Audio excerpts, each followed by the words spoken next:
This is your news bulletin from Power 12 Digital. It is Wednesday, the 3rd of July, 2024. Good morning, Trinidad and Tobago. This is news to 6 a.m. on News Power Digital. The Senate unanimously passed a bill to allow for the polygraph testing of police officers and other public officials in sensitive positions. The Miscellaneous Provisions Testing and Identification Bill 2022 was approved and passed by all 30 members present in the Senate yesterday, Tuesday, who voted in favor of the bill. Minister of National Security Fitzgerald Hines, who piloted the bill, said the bill aims to bolster national security and reduce crime, and safeguards were sufficient when weighed against personal rights under the Trinidad and Tobago Constitution, Sections 4 and 5, in a proportionality test. He said these constitutional rights were not absolute. The bill amends the laws governing state attorneys, prisons officers, soldiers, police officers, civil public servants, fire officers, and staff of the Financial Intelligence Unit.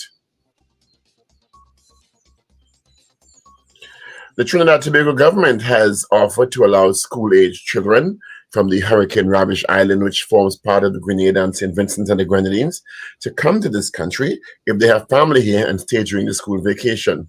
This was disclosed on Tuesday by Prime Minister Dr. Keith Rowley, who said CARICOM heads met in an emergency virtual session on Tuesday and received updated reports on the devastation of the Grenadine territories of Grenada, St. Vincent and the Grenadines. The government of Trinidad and Tobago is mobilizing relief supplies to be urgently dispatched by marine craft. Finance Minister Colin Imber confirms a full-scale probe will be launched into the Customs and Excise Division. Minister Imber said yes to a question posed to him on the issue on the subject during the question and answer period in the Senate yesterday, Tuesday. The question was put forward in light of serious concerns related to scanners of the port being regularly damaged. More details on the investigations were not disclosed, but he did reveal procurement is taking place for modern scanners using the latest technology at the Container Examination Station, CES, at the Port of Port-of-Spain. The present pallet scanner is said to be almost 20 years and not working for the past 10 years. Most of the water treatment plants which were affected by the passage of Hurricane Beryl are once again operational. By 6 p.m. yesterday, Tuesday, 4 additional water treatment plants were expected to return to service. Minister of Public Utilities Marvin Gonzalez told the Senate progress had been made by the Water and Sewage Authority in getting the affected infrastructure back to normalcy. From 2009 to 2024, 394 persons have been evicted from the Housing Development Corporation units for either illegally occupying the homes or not paying their arrears. Minister of Housing and Urban Development Camille Robinson-Regis explained at least $2 million, $105,000 for rent to own units is the outstanding amount due to HDC. Of this amount, for the same period, 376 were for illegal occupancy, while the remainder was for not honoring their monthly commitments. Persons whose roofs in Tobago were damaged by the passage of Hurricane Beryl are reported the incident to the Tobago Emergency Management Agency TEMA will benefit from a repair drive which has the backing of the Defense Force. Chief Secretary of the Tobago House of Assembly, Fali Augustine, disclosed this at a news conference held at the Fairfield Complex. He said materials for the venture are being gathered. In news of the region, Grenada's Prime Minister Dickon Mitchell yesterday said at least 3 people were killed and possibly more after Hurricane Beryl battered Grenada and its sister islands on Monday with winds in excess of 140 miles per hour. Speaking at a news conference yesterday, Mitchell said 2 of the deaths occurred on the sister island of Carriacou, while the other was on the mainland Grenada. He said efforts are being made to secure a helicopter to visit Carriacou, given the seas between the islands are still very rough and the Coast Guard vessels would likely be unable to cope with the situation. He added the cabinet was meeting in emergency session yesterday afternoon, following the meeting of the Caribbean Community CARICOM leaders yesterday morning. And further afield, and finally, Rudy Giuliani was disbarred on Tuesday following years of legal troubles with false claims he made after the 2020 U.S. election. An appeal court in Manhattan handed down the decision to strip Mr. Giuliani, a former presidential advisor, a New York City mayor, and U.S. attorney for the Southern District of New York, of his legal credentials for the area on Tuesday. The court said he made repeated false statements about former President Donald Trump's 2020 election loss. And that is news right here on News Power Digital to 6 a.m. We have major news coming up at 7 a.m.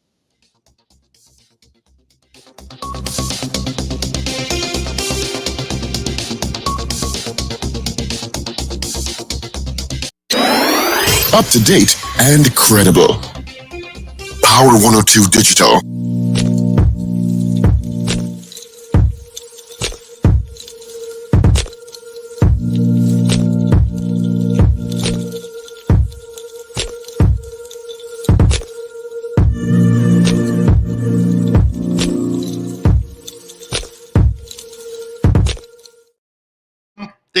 Wednesday, the third day of July. Good morning to you. Hope you guys had a great evening, and welcome to the Power Breakfast Show on Power 102 Digital. All right, full cast in this morning. We just heard from Dr. Paul Richards. We'll hear from Wendell Stephen. We've got Richard Ragoobarsingh and Ruben and Shane in the mix. My name is Steve Khan. 25 degrees at Piarco and at Crown Point in Tobago. And the Met Office is saying partly cloudy and cloudy spells with light to moderate showers over varying localities. There is a 40%, which is medium chance of isolated showers and or thunderstorms. All right, so take note of that. All right, traffic-wise, got nothing to tell you about at this time. Heading from south, let's see, east-west Churchill Roosevelt Highway by Valsane.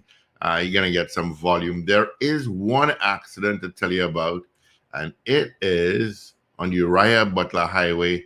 I believe it's by the roundabout. All right, so take note of that. Good morning to you, gentlemen. Good morning, Steve and Wendell. Good morning, everyone.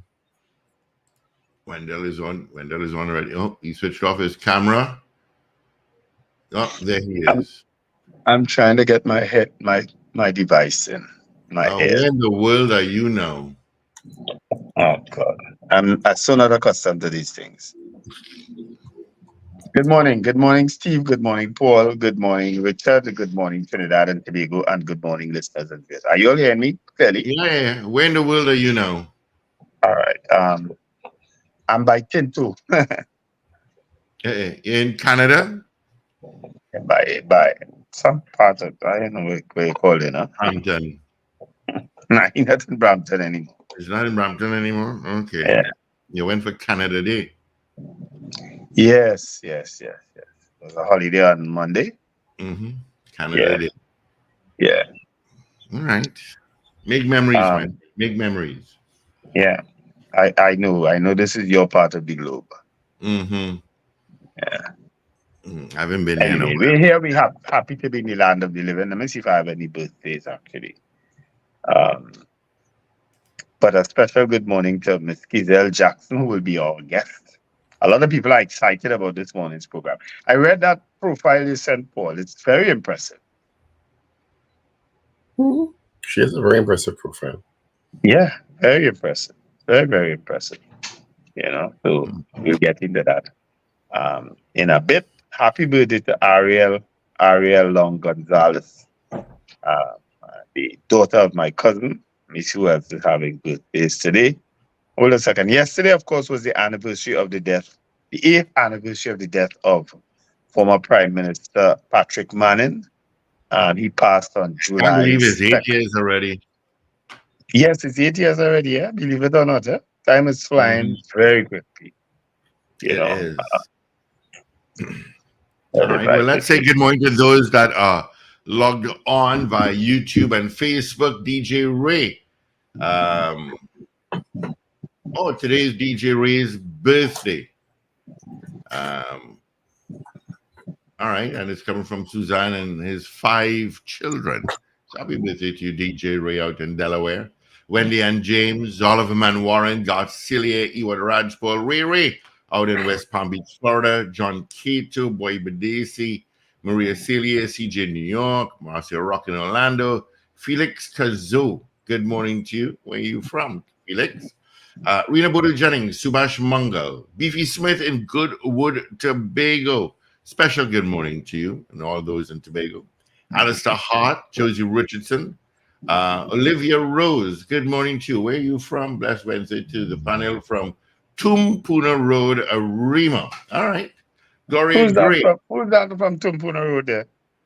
Olivia Rose. Oh, okay. Olivia probably see Wendell and Richard passing up and down, up and down.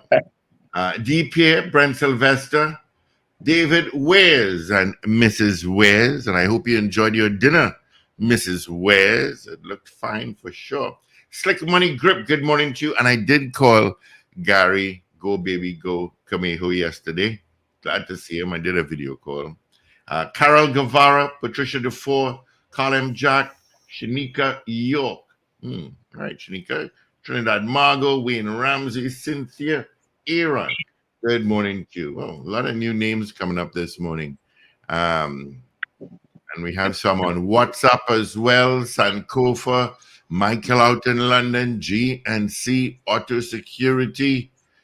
GNC, you know what? I really have to call you. Dan Raj, good morning to you. Val, what's going on, Val? And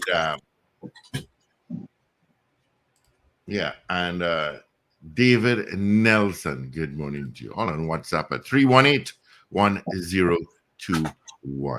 All right. Right. I've got my other birthday, Steve. Jerry Dollaby. Everyone knows Jerry. He's a big cricket fan and a big cricket organizer. Happy birthday, Jerry. Kathy Ann Walker, Fatima Silva, Vanessa Ann Jacob. She's at the Port of Spain Corporation. And Victoria Madu. Those are my birthdays for today. Mm-hmm. All right. Yesterday was Gregory Kameh. I wonder if he's related to Gary. Mm-hmm. I'm not sure. Mm-hmm. All right. But those are my birthdays. All right.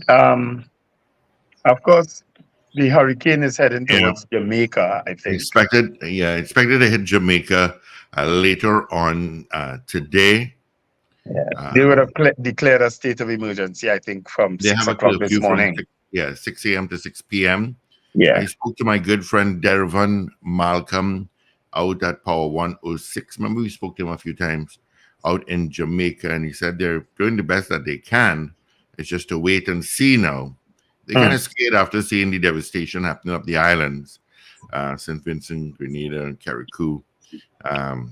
So they're really taking this hurricane. What is it? You know, it went right out of my head. Beryl. That's it. Good morning to my good friend Patos. Good morning to you. So they're really taking it serious. Oh, I just got a link. Right. But it did a lot of destruction in some of the smaller islands. Trinidad and Tobago, we were left unlucky again. You know, it's not to get any really some serious rain. I don't think we even got wind because I was there for the hurricane and I had mentioned on our chat that I don't think we'll get anything, and so said, so done. But because we didn't even really get wind, we got very rain sporadically, and that was it. You know, because I thought I might have been in danger of leaving on Monday, and nothing. The airport was normal. So I'm watching some live webcams out of Jamaica right now. And it's dark still, but don't see anything as yet. So I'll leave it up for a while. I'm actually scheduled to go to Jamaica this month. You know, I have someone celebrating their birthday, and then I have to go check out another business opportunity. Yeah. And I actually was going this first week and changed that plan. Yeah. I didn't think about hurricane. Huh? Yeah. Do you remember our listener from Charlotte, Peter? Yeah. Yeah. Judith Snaggs is saying that he passed away of cancer on Monday. Oh. Condolences to you. I don't know why Paul is so quiet. Because I'm tired. And you're all talking, I'm going to interrupt you. All right, you want me to bring a What you're pillow for tired you? of? What you're tired of, or who you're tired of? I left the Senate at midnight last night. I have to go back at 10 this morning. Oh, geez, honey, just really? Oh, And tomorrow and And Friday. they need to put a time to that, huh? Well, they did put a time, sir. That's why we left at midnight. I'm Okay, watching. they need to put a I'm- decent time. So I'm you went there. watching. You went there. Hold on, Wendell. You went there at what time, Paul? 1:30. So you did 11 hours, but by 8 o'clock your brain is fatigued. Well, maybe your brain, not mine. My brain will be fatigued. I think what the decision to adjourn at midnight and come back at 10 was because we didn't want to go to the 4 this morning. You all voted on the bail bills yet? No, it's tomorrow. They voted on the polygraph testing, which got unanimous support. Mm-hmm. A lot of including the eyes. opposition. A lot of eyes will be on the Senate on how they vote, I guess. And they started the whistleblower legislation and adjourned at midnight to complete it today. Actually, both the House and the Senate will sit today. The Senate from 10, they may actually be sitting at the same time, which is a rare occasion, but the construction of the Red House accommodates for that. Okay. Yeah, you really had a long day yesterday. You had probably gotten up at 4, come to the office, do what you have to do, then go to Parliament, stay up till 12. So therefore, you'd pretty much run in on 4 hours sleep. But I have an 3. opinion on that 3. Wow. particular bill and how it went in the Senate. You know, I'm sure that the opposition realized that, the time had come. Well, especially with how Ragoobarsingh voted with the government with the whistleblower legislation. I'm sure they realized that more than likely he would have voted with them again, and that also that the other dissidents may have voted with them, and they strategized that, listen, it's we need to nip this in the bud now, because I don't know if the 5 dissidents voting with the government would have given them the required 3/5 majority. Paul can answer that. I don't know if those 5 plus the 22 27 would have been enough. But however, the opposition, as I say, they just playing politics with this country. You know what I mean? After saying so many things and making so much mischief, now all of a sudden you're coming full circle, which is what you could have been doing all the time. And maybe, just maybe, you might have had enough credibility to justify people wanting you back in office. But when you come and doing it just now, because I told you all, I made you all a bet last year, sometime last year, earlier this year, that they're going to all show up at Independence Day parade. Watch and see. They're going to all suddenly show up. It's hypocrisy at the highest. That's what they're doing with this country, fooling this country. But clearly they don't have to fool their supporters, because the supporters going to vote for them regardless. You understand? But I'm sure that that's what they're doing. They're playing politics with the country, and they played politics with this bill, with the last set of bill. But all of a sudden, after whistleblower and Ragoobarsingh voted with the government, they all supported the next bill, which was the polygraph bill, and they now all support this bill. You're playing politics with the country. Do what's best for the country at all times, not when it's convenient to you and you feel that you could use it for a political gain. Don't do that. Don't do that. And that's exactly what I think they did with that bill. Take a deep breath now. No, I ain't taking no deep breath. The opposition ain't going to get no ease up from me. Yeah, you gotta give the poll this morning. Yeah, I'm tired. Yeah, I know what the poll is already. Do you think that the opposition voted with the government because they were afraid of how the dissidents would have voted? Something along those lines. They have said they don't want to be described as dissidents. That's the first thing. Well, they were afraid that they would have had disruption on their bench again. Members of their bench voting with the government again. That's why they all supported it. That's fraction of poll somewhere along that line. You ain't too tired to do that. I am not modifying your poll because I don't want you modifying my poll. I'm not manipulating your poll because I don't want you manipulating my poll. Well, I did. I have manipulated. I Well, have I'm tired this manipulated morning, your so I polls. can't fight you off. So you manipulate your own poll this morning. I have There's a word, manipulated there's your a word polls. for that. And I've allowed you to manipulate mine sometimes. Oh, God, Wendell, I'm too tired to fight you this morning. Ah, Jamaica is under state of emergency, or is it still? Yes, it's still under state of emergency. it still is. As far as I know.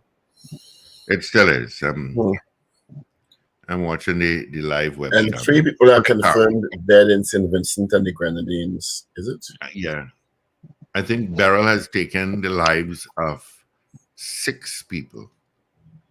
Wow. In Grenada, sorry, not St. Vincent. Yeah.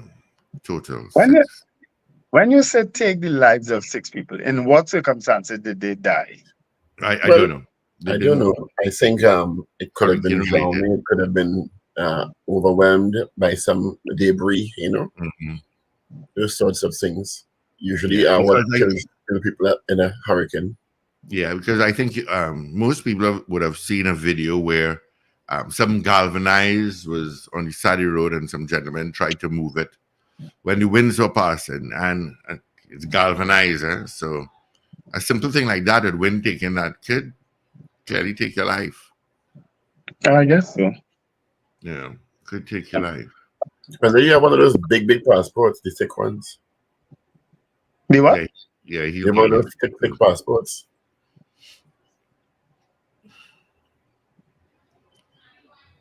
He didn't hear Because us. the amount of travel you do now. No, somehow the other, I don't know. I'm barely hearing, and it's going lower and lower. My volume on my phone is entirely up. I've never had this experience before. No.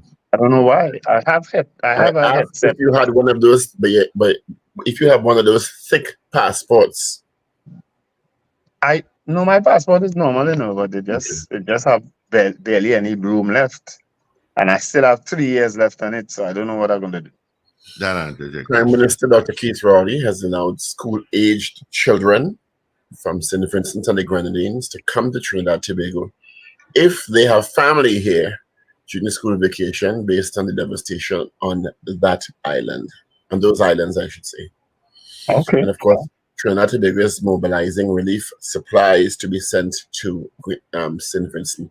And my heart goes out to people in St. Vincent and Grenada. They get hit so often with these natural disasters. Yeah. St. Vincent just recovering. Is it 3 or 4 years ago from the eruption of the Soufrière? Yes. And then they had COVID right into that. Yes. And now this. And Grenada similarly has had a lot of hurricane hits because of where it is. Mm. We are really But a best country. look at it this way. That ICC T20 World Cup dodged a huge bullet. Could you imagine with all those nations, with all those countries in the Caribbean, with a hurricane like that passing through, the very same islands where the cricket has been playing? Wow. Yeah. Yesterday, Finance Minister Colin Imber said a full-scale investigation will be launched into Customs and Excise because of the mysterious and coincidental damage to scanners. Forklifts have a habit of running into scanners at the CAS and the Port of Port of Spain. He said, curious accidents. Oh, yeah.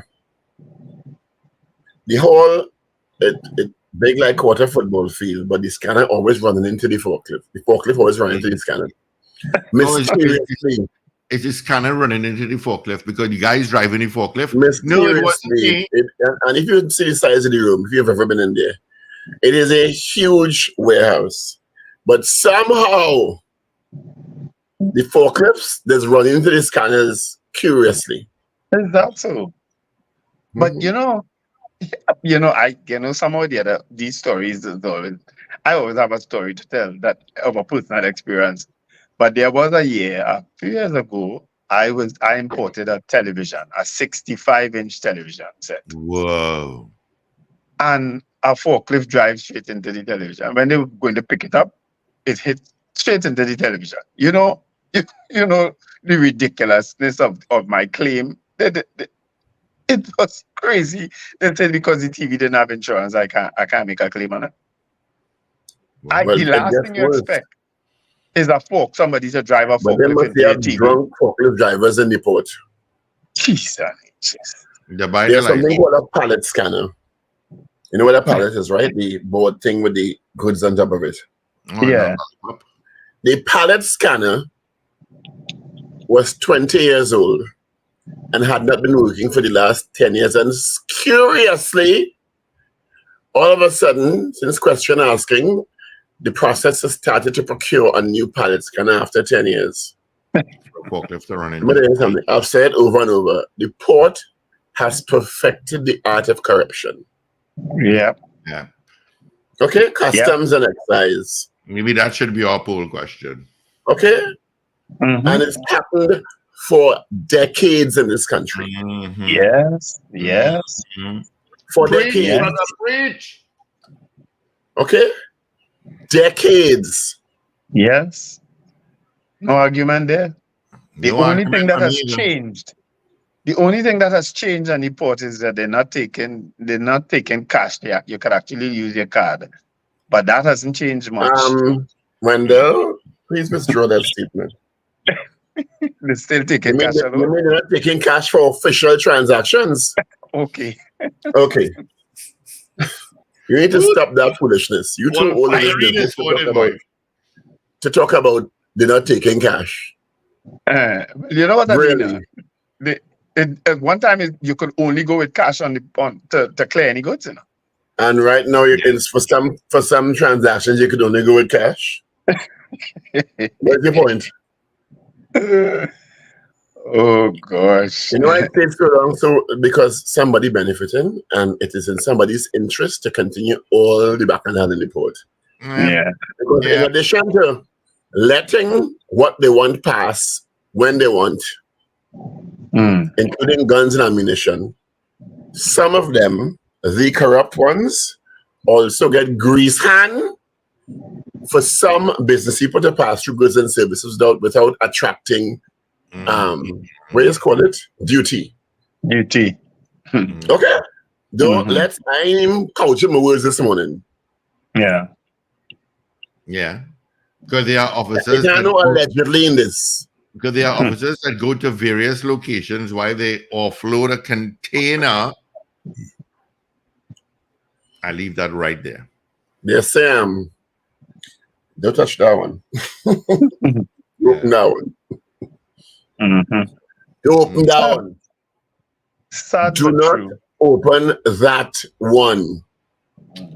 You have the envelope there for me?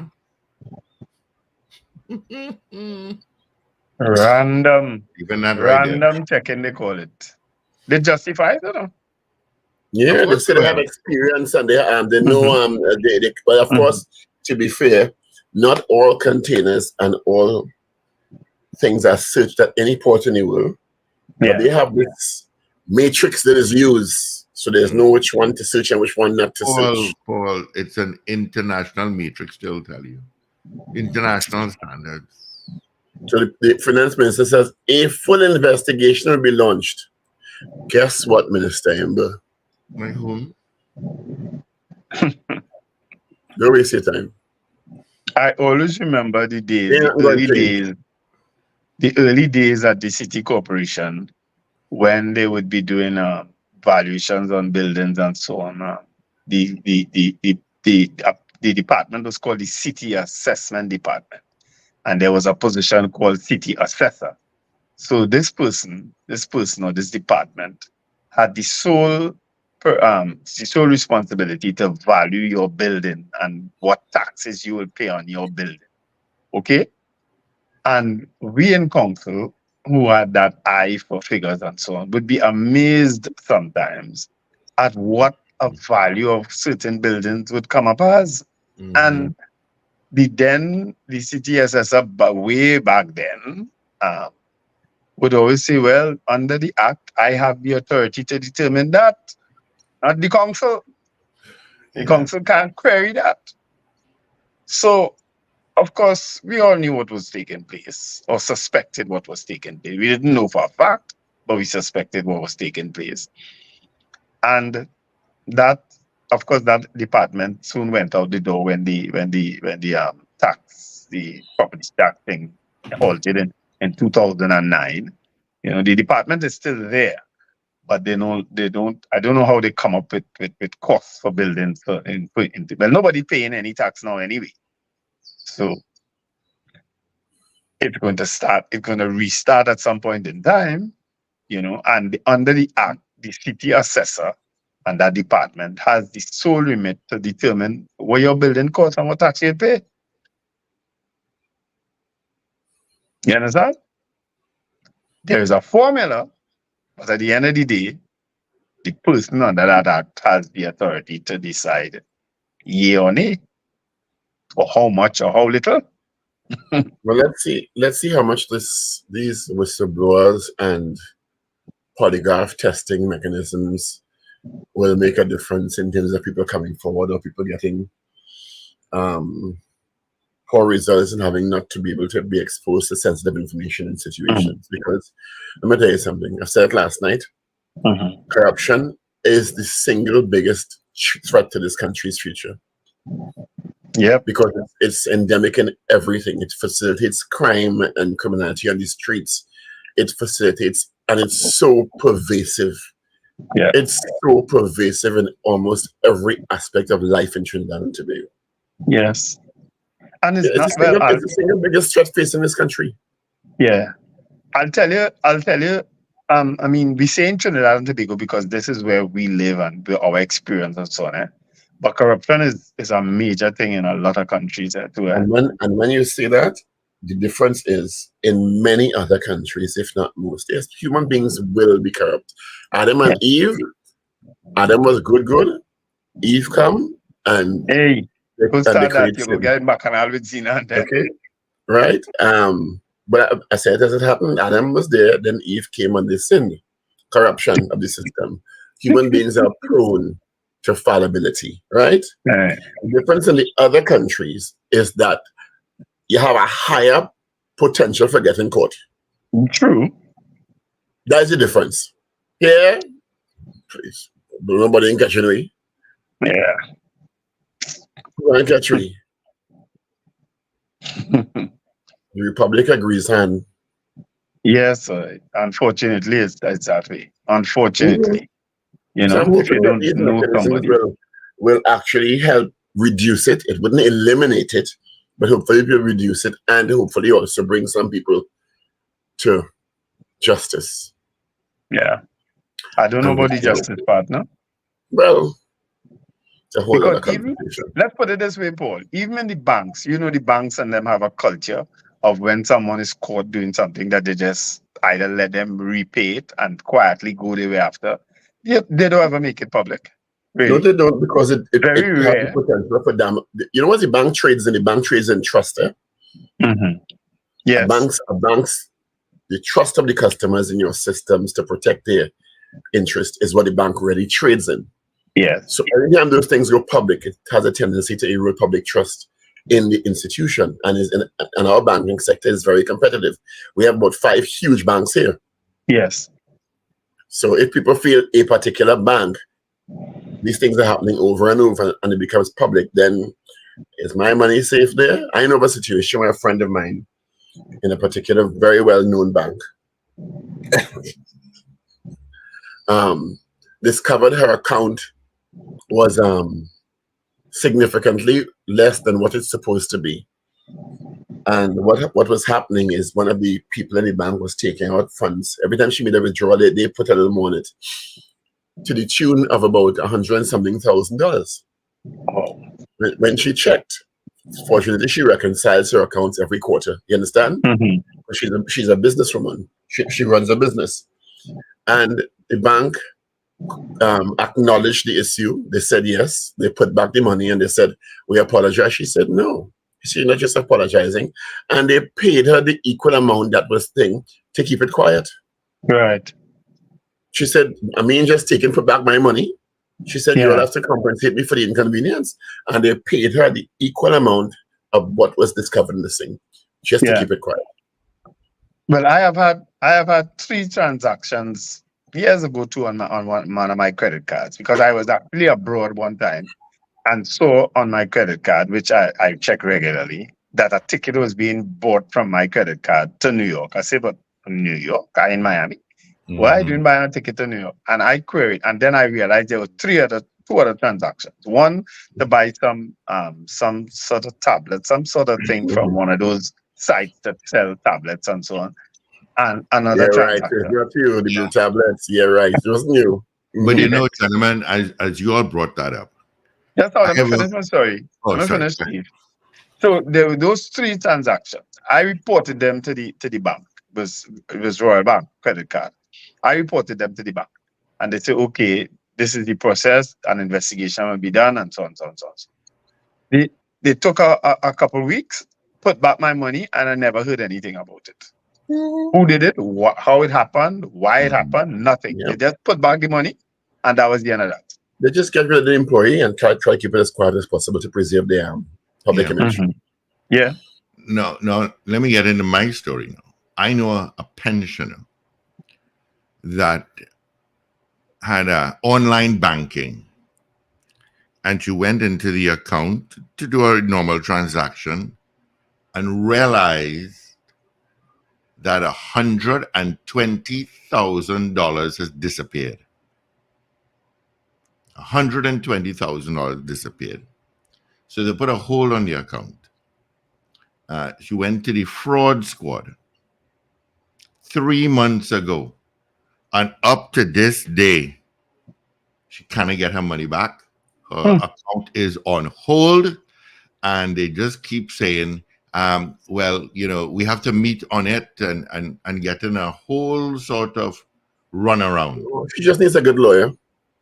Well, that's what I told her last night. Which they will have to pay for eventually. Yeah, I said I will find you a lawyer. And she's going to call me at 9 o'clock this morning. It's a very popular bank that makes billions of dollars every quarter. But how can you have a bank account on hold? Your money is on hold. $120,000 of your life savings is gone. On online bank, it happened online banking. That doesn't happen to me. I might miss one year, but I check my account literally every day, every couple of days or whatever. I don't make joke with that. Not since my experiences.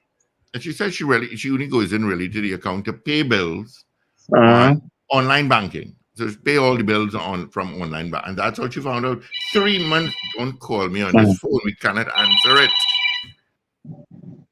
We should open the phone lines. It reminds us. Yeah, sure. You can call now. We cannot answer the WhatsApp phone, so do not call. Gosh, we keep saying that all the time. Somebody must be calling to get their story too. No, our lines are open. You can call us now. Do not call the WhatsApp phone. Like it says, do not call. Mr. Patrick, you know you're normally the first person online on a morning. Let's hear what you have to say, Mr. Patrick. 222-8255. 222-TALK. Call us now.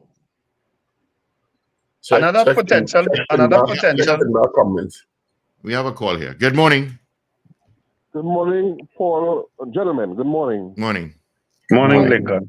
Paul, I was fortunate to hear that dialogue you had in Parliament, and I was mortified. A question that you did not ask that I'm curious to know. I don't know if they just didn't air it on the news or what.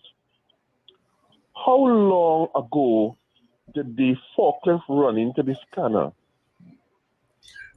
That question presumes the forklift ran into the scanner on one occasion, which is inaccurate. Well, the forklift ran into the scanner on more than one occasions. All right, but any one of the incidents, how long ago did that happen? The one we toured there about 3 years ago, and it had happened within the 12 months before that. So I'm presuming one of the occasions would have been about 4 or 5 years ago. So a government is standing up there now.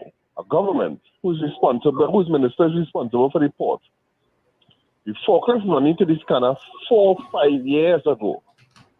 And you're now doing an investigation to find out an inquiry about it?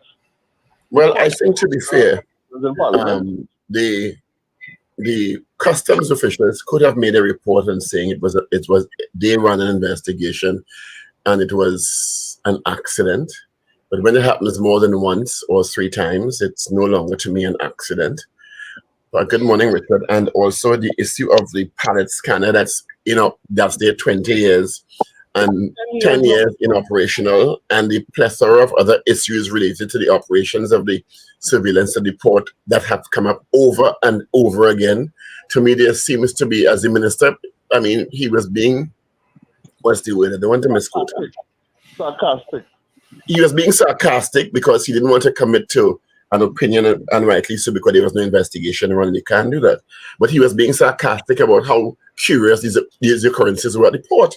But I may have to be sarcastic, is them know what they're doing in the port. But the whole point about it, Paul, is that ultimately the government is responsible. I know Wendell likes to chastise me when I blame the government, but ultimately... Me? No, Lincoln, that's not a fair statement. I do chastise people when they blame the government. Do you know, we have a very strange system in Trinidad and Tobago. Do you know that the Trinidad and Tobago Police Service cannot walk into the port and just... Yes, you know that, right? We have this amazing system where the law enforcement agency in the country cannot go into the port to do investigations just so. As a former military person, we have been put in our place several times to get to the port to do stuff. So I know that for a fact, right? But it just seems like incompetence, poor management. It seems like the high-ranking port officials came before the GS National Security 2 years ago, 2022, and they told us that there was a lapse in they were tardy in starting the procurement process for a new scanner before the old one became obsolete. What do you think? All this thing is coincidence? I remember that. Really, all this is coincidence? Influx of guns in this country and illegal arms and ammunition in this country, I would have think port security is one of the most important things that they would have dealt with. And to hear that 10 years now a scanner down, it seems, I will quote a line from a song, somebody letting the cocaine pass. We know that. Madness I heard in Parliament yesterday. All right? Thank you very much, gentlemen. All right, have a good one. Good morning. Wait, morning, Ragoobarsingh. Let the man say good morning. Oh, morning, Richie. Hi, good morning, guys, and good morning to our listeners and viewers, wherever you are. Morning, Ricardo. Yeah. I was Richard Bernadette wants you to tell her hello. Say hello, Bernadette. Hello, Bernadette. Is that Bernadette Brown? No. Another Bernadette. Another Bernadette. That's one of my girlfriend. The issue, which is not really connected to this at all. I mean, I wasn't privy to what you were talking about.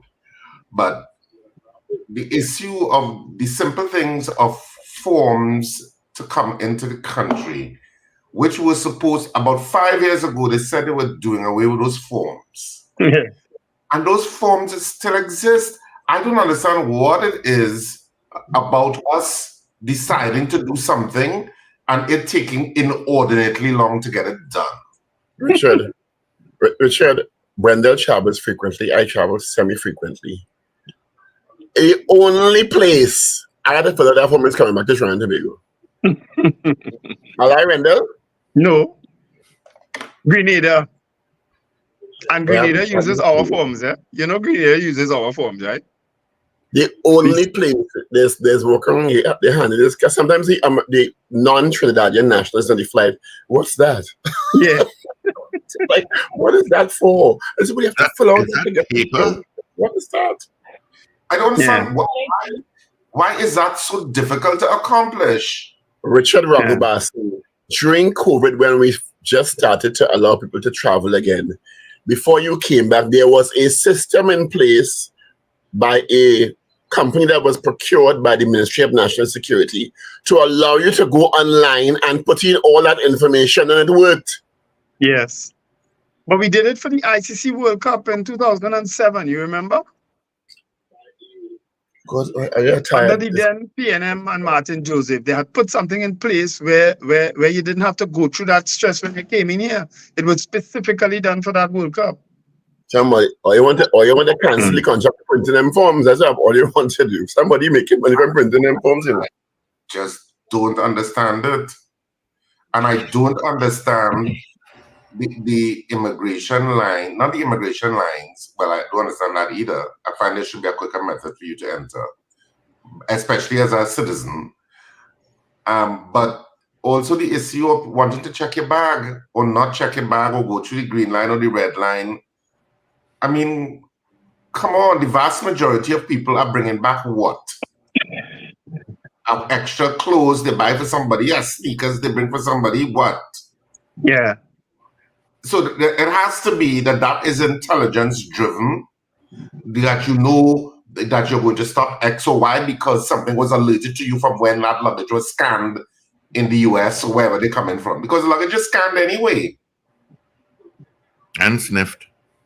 You know what you get sometimes? You get the impression that the customs officers bored and they want to, because I don't know how else to describe it. Because as I say, somebody coming back with a suitcase, a carry-on and a checked luggage or something like that. Or even 2 checked luggages and a carry-on. I mean, what could they possibly have in there? You're right, Richard. It has to be intelligence driven, and I guess they're just not bothering to do that. Ragoobarsingh, do you have papers?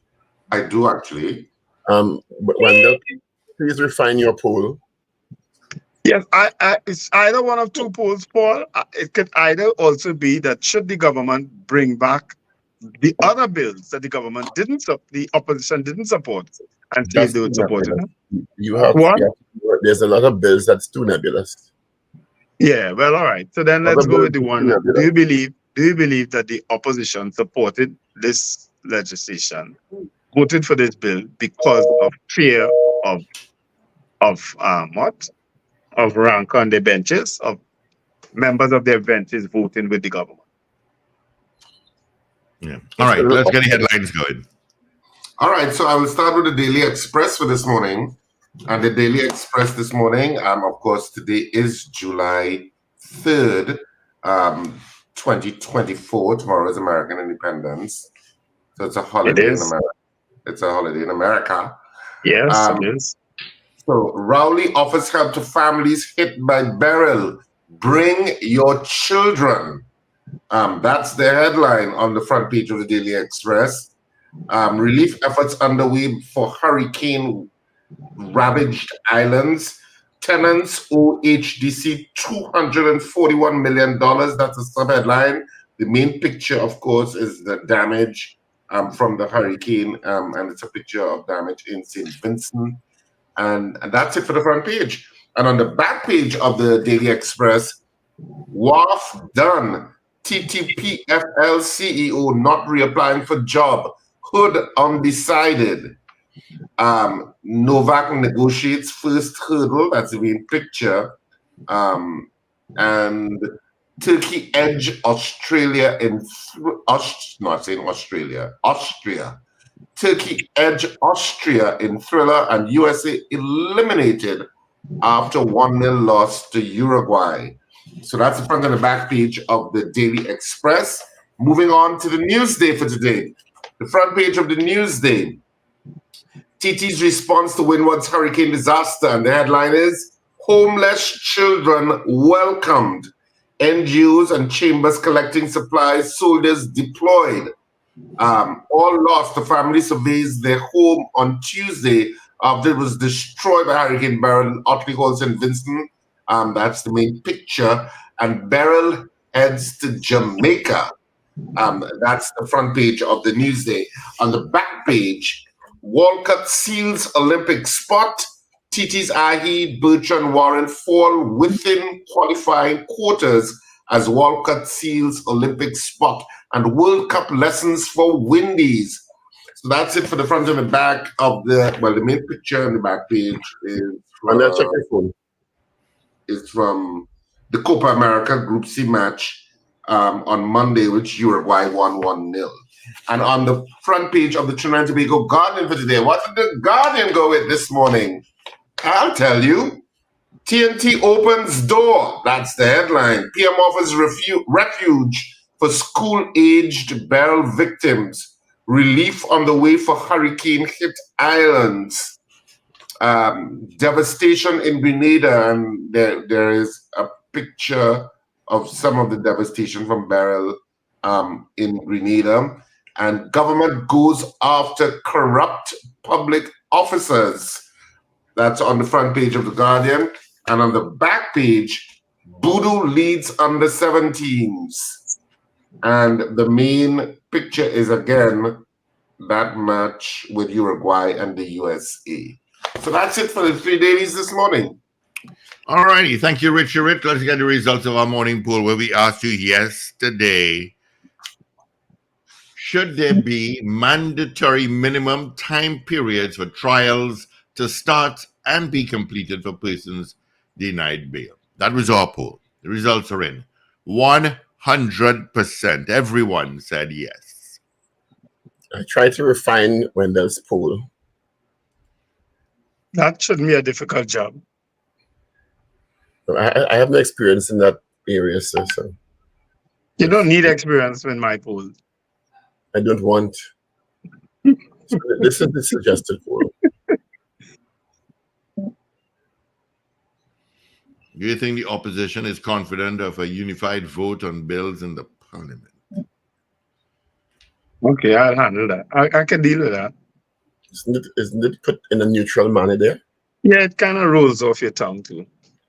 All right, so the poll this morning, do you think the opposition is confident of a unified vote on bills in Parliament? Do you think the opposition is confident of a unified vote on bills in the Parliament? Of course, this connects to coming out of the NATEX and the disarray that there seemed to be within the ANC. And of course, Raj Beryl voting with the government against the opposition's whip, I guess. So do you think the opposition is confident of a unified vote on bills in the Parliament? That's our poll this morning. What says you? The voting is now open to talk 222-8255. North Americans 866-525-1099. People on the streaming platforms, you can send your vote via the messaging portals there.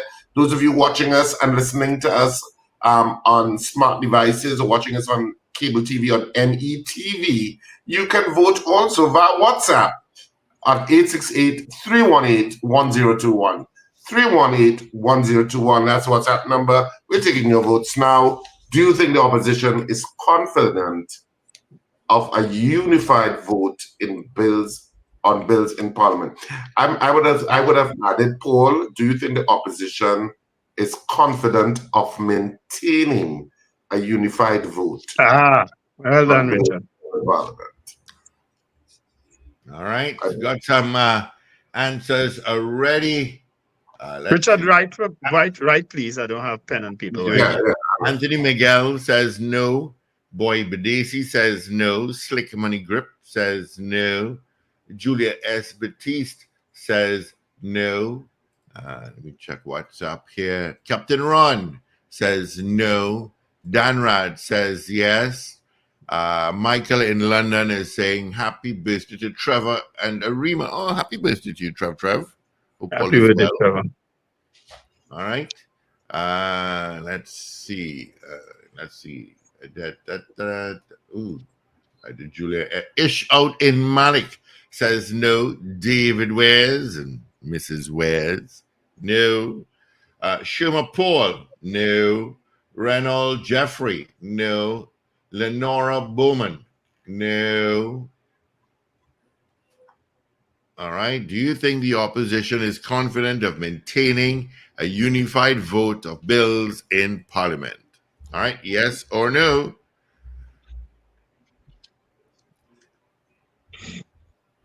That's our poll this morning.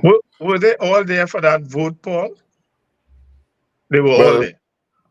But even if somebody's absent, they have a replacement, so they're going to be 6 members inside all the time. No, I'm speaking about the Parliament. Were they all there? Which bulletin? Which part? Which house The you talking 36. about? The 36. Was it 38 or 36 votes? The one in the house? Yes, in the house. No, some people were absent. Okay. Maybe on both sides. No. Because it numbers 41 there, not so? Yeah. It is So if 41. this is We got some about 5 people calls, absent. gentlemen. So let's get some votes in. Good morning. Morning, Steve. Morning. to everybody there. And good morning, morning. Wendell, world traveler. Good morning, Ms. Dabity. After Ms. Kamala Prasad Professor sounded threatening, I don't think they're still not confident. So my answer is no. No. All right. All right. Thank you. Good morning. Hi, good morning. Morning. She had enough for birthday. I said no. Yes. No. Thank you. Good morning. Good. Okay. Good morning. Good morning, gentlemen. New Jersey. My answer is yes. All right. Thank you. All right. 222-8255. Toll free North Americans. 866-525-1099. So do you think the opposition is confident of maintaining a unified vote on bills in the parliament? That's our poll this morning. What says you? All Do right. you think the opposition is confident of maintaining a unified vote on bills in the parliament? Angela Collier Lewis, no. CJ New York, no. DL, yes. Rena Boodoo Jennings, no. Gregory Boyer, no to the poll. Finbar Collins, no. Michael Robinson in Yokohama, Japan, no. Jess Archer Kennedy, no. Carol Guevara, no. John Cato, no. Keegan Barth, no. Oscar Daniel, no. I've got They wake me up. no. I got I like coffee. They wake me up, yes. Kathy Ann says no. Edison, good morning, no. L. James, no. Big E in Virginia, no. Cynthia Aaron, yes. Paul, I have a recommendation for you. Use ashwagandha. What's that? It's a powder. You have it in capsule form, but it's a powder. You could just throw a little scoop of it in your coffee or water or juice or whatever. But use ashwagandha. Check. Google it, and you and check it out and use that. What is it for? It's for stress relief. It's for fatigue. It's for boosting your energy. It's for helping with memory. It's really good. Where do I help you? I won't answer that. It might help all parts of me, but ashwagandha, the benefits, health benefits. It's an aptogenic herb used in Ayurvedic medicine to stabilize the body's physiology and homeostasis. Boost thyroid function, reduces stress and anxiety, detoxifies the body, improves memory and brain cell function. That didn't work for you. Stimulates the immune system. Use it. You need it. You're talking like you need it. Is this contraindicated with the blue pill? Is it damage doing anyway? It hits you? It'll help with that too. You don't need the blue pill if you use that. I don't use the blue pill. All right. Emmanuel in Fort Lauderdale says no. Jaron says no. Paulette out in New York says no. Fareed Ali says no. Cynthia Aaron says yes. All right. Let's get in. Oh, no. I have a couple of seconds. Yes. I'm going to log off and log back on, right? I suspect when I do so, I'll get back my volume, right? Okay. Jean Clark says no.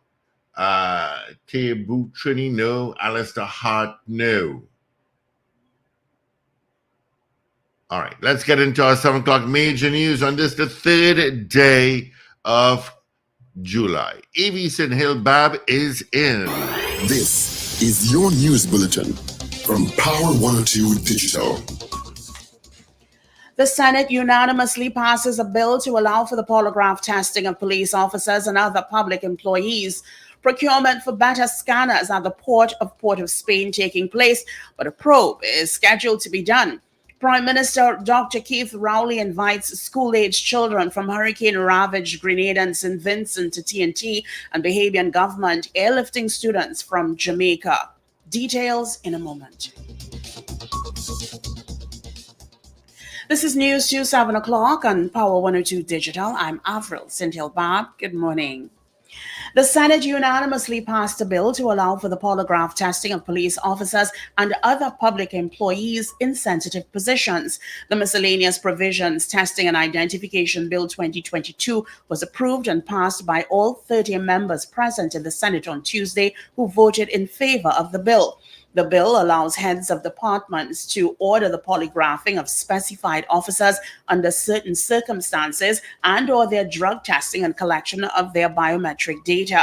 Minister of National Security Fitzgerald Hines, who piloted the bill, said the bill aims to bolster national security and reduce crime, and safeguards were sufficient when weighed against the personal rights under the TNT Constitution, Sections 4-5, in a proportionality test. He said those constitutional rights were not absolute. Alison West, Minister of Public Administration, said polygraph testing would not derail anyone's career, but be used to enhance the safety of police officers on risky operations and to curb corruption. The bill amends the laws governing state attorneys, prison officers, soldiers, police officers, civic or public servants, fire officers, and staff of the Financial Intelligence Unit. The Finance Minister, Colm Imbert, confirms a full-scale probe will be done into matters relating to the Customs and Excise Division and its surveillance systems. Minister Imbert said yes to a question which was posed to him on the issue by an independent senator during the question and answer period on Tuesday. More details on the investigations were not disclosed. However, he did reveal procurement is taking place for modern pallet scanners using the latest technology at the container examination station at the Port of Spain. The present scanner is said to be almost 20 years old and is not working at this time. Minister of Finance Colm Imbert says other scanners at the specific location work intermittently and have to be repaired on a frequent basis as they are somehow damaged by what has been described as errant forklifts. The CCTV cameras at the CES are operational, according to Minister Imbert. Details were also revealed on the challenges in relation to the equipment used for the surveillance and scanning of containers and goods imported into this country. 24 officers, not nearly, are currently being trained for scanning operations and will be assigned to operate the newly purchased 4 mobile scanners, as well as the pallet scanners that will be purchased in the near future. The division will be assigning a total of 40 newly appointed officers to a scanner unit of the preventative branch for the scanning of containers and cargo at its ports and transit sheds. Another issue, penetration issues due to containers with large variations in density on account of different types of materials and non-palletized cargo. Most of the water treatment plants which were affected by the passage of Hurricane Beryl are operational again. By 6 p.m. Tuesday, 4 additional water treatment plants were scheduled to return to service. Minister of Public Utilities, Marvin Gonzalez, told the Senate that progress was made by the Water and Sewerage Authority in getting the affected infrastructure back to normalcy. His response was given to a question posed to him by opposition Senator Wade Mark on what actions were being taken by WASA and TNTEC to expedite the restoration of services to the various communities affected by the passage of Hurricane Beryl. All standby generators that have been put in place to support these facilities have been fueled. We have also stockpiled on chemicals to provide up to at least 5 days of supply to some of the water treatment facilities. We have also ensured that our bonded contractors have been mobilized and they are deployed to be able to provide the necessary support to WASA emergency crews.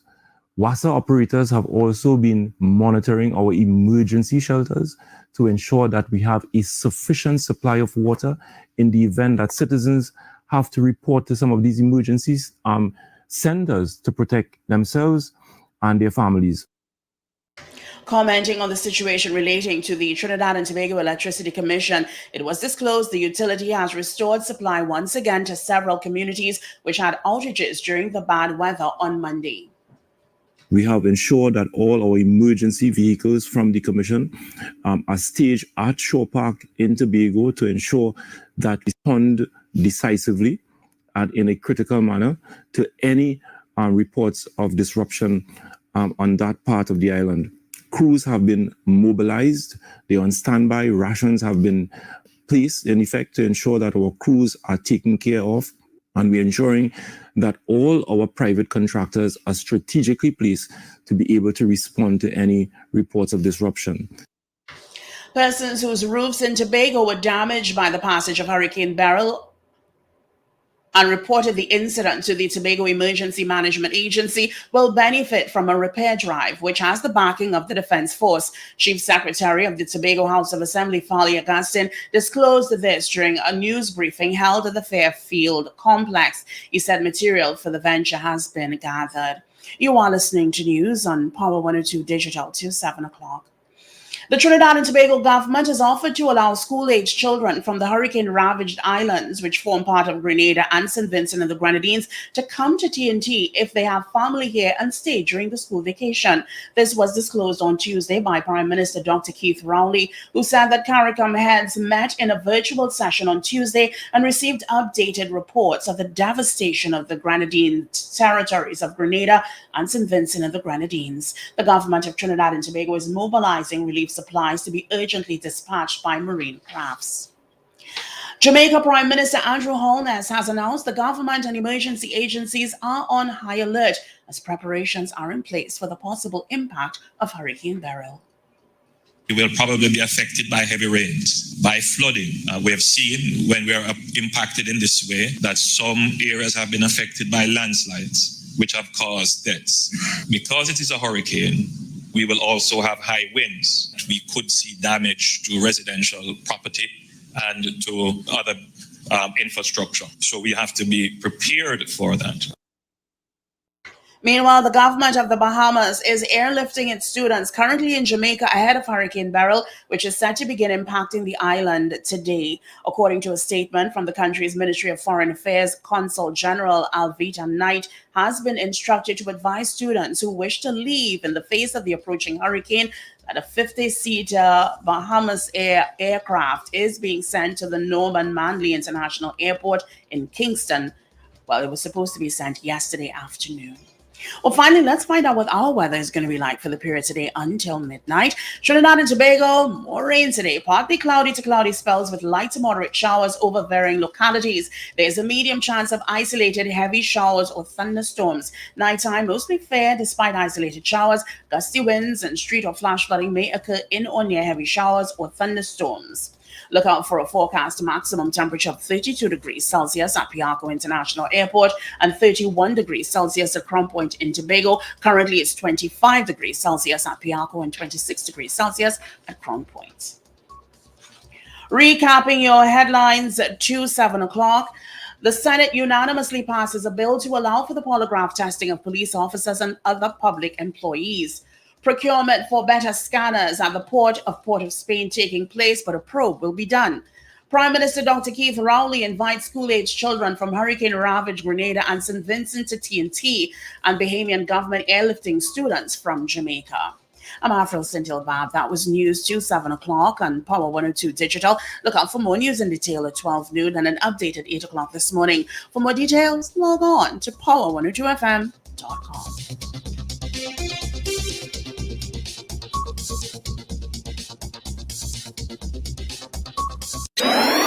Up to date and credible. Power 102 Digital. All right. Thank you so much, AV, for our major news. You could join her again. Come at 8 o'clock for our news brief. All right. Glad she's feeling better. All right, let's take a look at what's happening traffic-wise. Anything to tell you about? Let's see. Trin City to UE, Curep to Port of Spain, Charlieville towards the interchange. There is an accident by Chase Village northbound. So that is creating a little backup there. Rivulet Road is a bit heavy. Nothing in San Fernando, just heading to Marabella. All right, there you go. All right, gentlemen.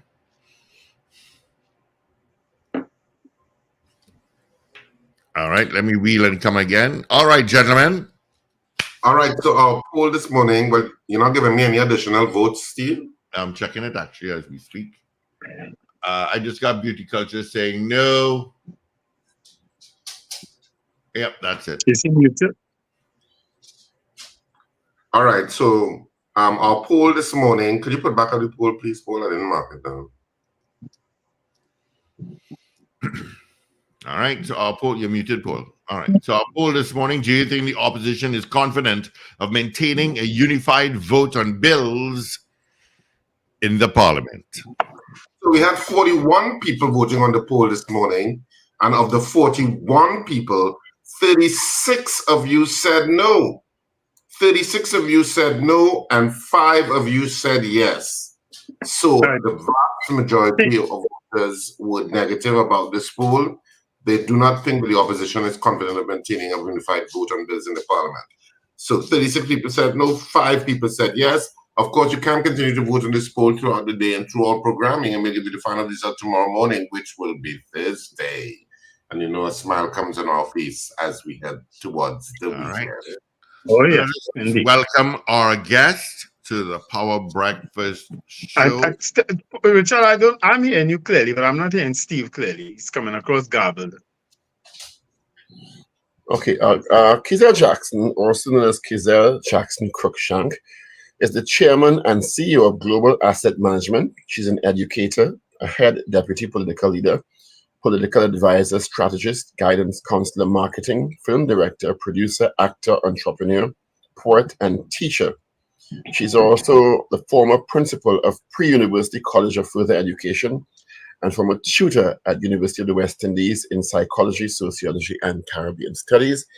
So we welcome Kezel Jackson. Good morning, Kezel. Good morning to you as well as your panel. Yeah, morning, Ms. Jackson. Thank you for joining us this morning. Long overdue. Yes. Is the title correct? Are you the political leader of the All People's Party? Political leader and founder of All People's Party. All right. You are one of the more colorful characters in Trinidad and Tobago. I'm using the word character with no diminished intention at all. You're very flamboyant and big personality. Reputation, my good friend. English is subject to reputation. Continue. Right. You're a very big personality in Trinidad and Tobago, and have been in the political arena, primarily in Tobago. People know you working in Tobago, and your, I guess, past association with Watson Duke and the what's the party? I forget. PDP. PDP. The PDP. One for you to remember. The PDP, and now you are branching off and have launched your own political party. Has the party been officially launched? No, it has not. On July the 11th, it will be. On July when? July 11th. July 11th. Okay. Stand on 44 Abercrombie and Park Street. So when you pass, you will see a 4-story building that signals All People Party is here. Yeah, I saw it when I was driving in yesterday. Huge. Yes. So we're neighbors. Yes, we are. Who is Kezel Jackson? Who am I? After that long introduction, my dear friend, Dr. Richards, should I say more about myself? I prefer the people to speak of who I am. No, but we have, this is the first time we're having you on, and I want you to tell people who you're presenting yourself as to them. What's your experience? What's your background? Tell us about yourself, because people have all kinds of impressions about you. Who is Kezel Jackson? Kezel Jackson, I would say I wear many different hats. It depends on the environment, and it depends on sometimes even country. Now, more than ever, what you did not say, I pride myself as a philanthropist and humanitarian. I have always been fighting for underprivileged and for the rights of marginalized and ostracized persons. I wouldn't say as it relates to gender, because all people, both women, children, and men, I would regard myself as maybe that Wonder Woman to persons that cannot fight for themselves, to those that do not have a voice, to the voiceless, to the downtrodden. Here is where I find my greatest need and call is, my dear friends. You said you've always been doing that. Give us some examples of some of the things you've done. Because as I said, prior to the political environment recently, we didn't hear about Kezel Jackson before. Maybe some persons did not hear, right? Remember, hearing what one may hear is not objective, it's still much relative. I have been on both CNC3 as well as TV6 doing an educational program that was Crash Class, and that was the People's University. I started with education because I am an educator, giving different topics from medical to law for the layman, highlighting also financial basics, using my books as well as making donations throughout the Caribbean and internationally, standing on many platforms, both in Africa as well as Dubai, representing the cause of persons that may not be able to represent themselves. Now, in terms of my charitable initiative, I also have Kezel Jackson Foundation. Now, that foundation is beyond the registration because the foundation, it is the pillars upon which I am built. I think from very small, as a child, I had that call to always fight for persons that could not fight for themselves. While lecturing in UE, I would always go out and help with the poor, feed the poor. And I said, these people need more than just a handout because it is a syndrome as well. It's a representation of a society. We judge a society not by the upper echelon, but how we treat the underprivileged, the rate of insanity and mental illness, persons on the streets that are homeless, how we treat the women and children, how we treat even gender issues as it relates to men. We judge a society by the lowest strata of a society because we don't pull a society from the neck up, but we pull them from the ground up. What then prompted you, based on all that you've said, what then prompted you to go and get involved with a Tobago-based party as in the PDP? Well, I would say initially I was both disenchanted with both the People's National Movement as well as the United National Congress. I was of the opinion, and still is of the opinion, that Trinidad and Tobago needs new leadership. We need fresh blood in politics. We need visionaries. We need entrepreneurs. We need persons that can guide us into this new era. Understanding the age in which the both political leaders, in terms of the main political parties, they have come out from colonialism. We have to also understand that there are leaders that are born for a particular era. This era is not the same era as yesteryear.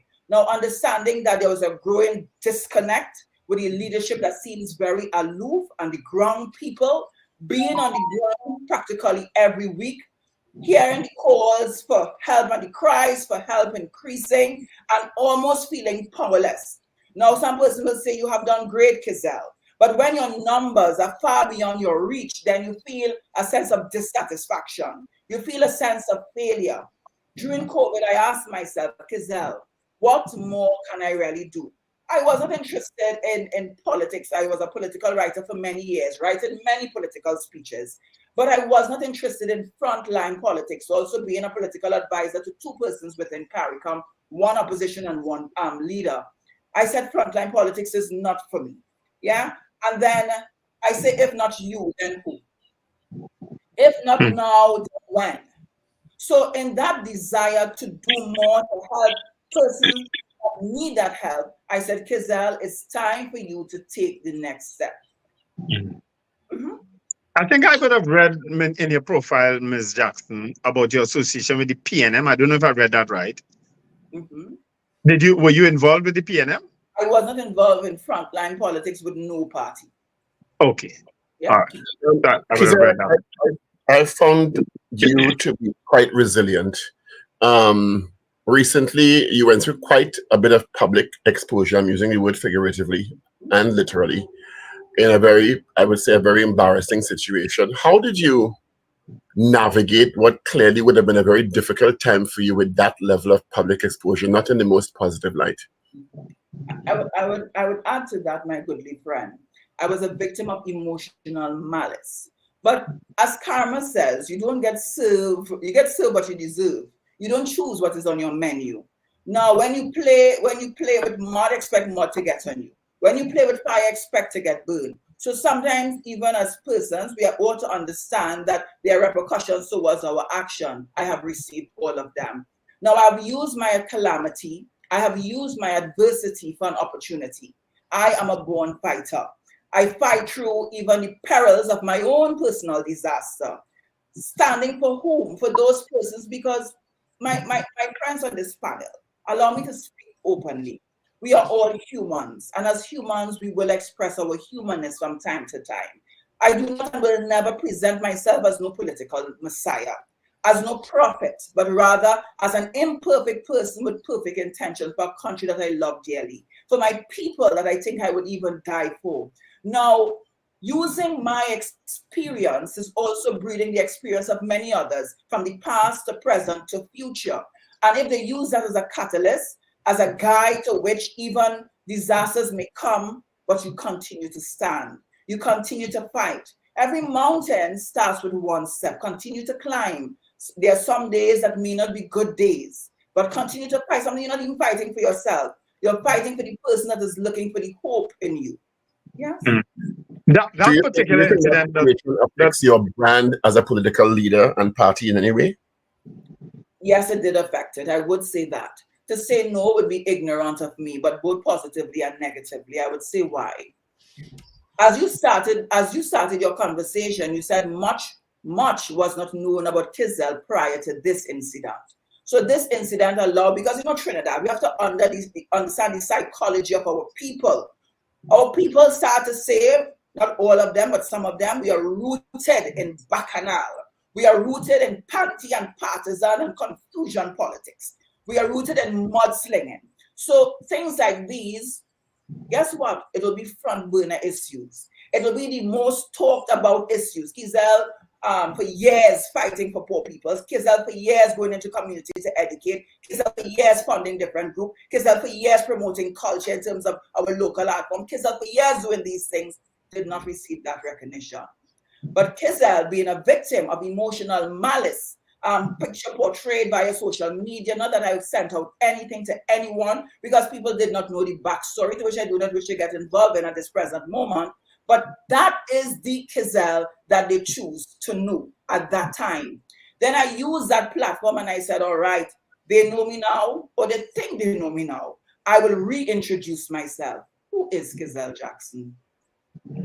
But you've been very forthright thus far on the interview, Ms. Jackson. Why not tell us what is the backstory? What is the backstory? If it is that you were emotionally abused and probably otherwise, Sometimes when you speak one thing over and over and over and over and over again, you breathe sometimes new energy into something. We have to remember there's also the re-victimization of victims. It's like a person that was raped and you keep speaking about that rape over and over and over. We cannot as humans be desensitized to sometimes sensitive issues. So my friends allow us to move on. Okay, no problem. About the All People's Party, in the sense of what is the goal of this party? Is it going to tackle key seats in the general elections due for 2025? Or are you going after all 41 seats? What is your intent? What is the vision of All People's Party? I will start with the vision of All People's Party, as the first word suggests all. We live in a country where we are all migrants of this nation. None of us are indigenous to Trinidad and Tobago. We all came from somewhere, and the political landscape must also reflect that in the politics. I made a video yesterday or day before yesterday. My memory doesn't allow me to remember. And I spoke about the nigger and coolie politics of Trinidad and Tobago. It needs to stop. And when I use the word nigger and coolie in the most derogatory way, yes, because it is racial politics that we engage in. We need to rise above now racialism, classism, and elitism. We need to understand that Trinidad and Tobago share a common space for all. Yeah, the Africans. Let's start with the indigenous people first. All the Caribs and the Arawaks live here. The Africans came here. The East Indians came here, the Syrians came here, the Lebanese came here, the Chinese came here. And then we are also a product of hybridization. New races were also formed here. So All People's Party is just that. We want to represent all people. Now our vision is both equality and equity, where the money, and Trinidad and Tobago, contrary to what many believe, we are a rich country. Every year we have a budget of about $55 billion, to which the man on the ground cannot see, to which in sustainable development is not reflected. Now, if we use the other countries like Singapore and Dubai, comparative analysis as to what they have done with nothing to something, then why not we change our narrative? What are we emulating? What are we aspiring towards as a nation? At one time, we led CARICOM. Now in Trinidad, it's difficult for us to even get US currency. When the Banana Republic, US currency is flowing easily. Where are we now in our measure of development? Where are we going? We sit in a country where most persons are frightened because we are prisoners of crime. The government seems to as though they are incapable of dealing with crime. There's a call for help even on the ground. Persons are feeling disconnected, ostracized, marginalized. All People's Party was born out of this present need for better governance. Ms. Jackson, before I answer this question, just a bit of advice. I didn't see the video that you made where you would have used the N word and the C word, but it might be worth your while not to, because of this place, how the circumstances in which we live in and the divided way we are. But my question to you is sorry? I still want to get a sense of what the political strategy is, because you have to have a political strategy as a First, please allow me to answer one question at a time. Yeah? I'm outnumbered. There's many to one, right? So my good friend asked first, I should not have used the word. But I was making a suggestion. It wasn't a question. No. I accept it and I understand the position from which you take, because it was also a decision before that was said. And why I use it? Because it's time for us to have honest politicians. And it's time for us to be able to speak to a certain level of openness as to what is really happening. Too long have we hoodwinked, and too long do we put blanket on things that should be exposed. In order for us to deal with a problem, something we have to go to the root of the problem. In order for us to take care of a womb, something we have to expose that womb. My second friend asked the question, what is the structure and the strategy of the party? Very soon, I will publish our manifesto to all and sundry. Yes? But my question was, who are the other people involved with the All People's Party? We only know Kezel Jackson thus far. Who are the other people? Every party is known first by its leader, my friends. Yes?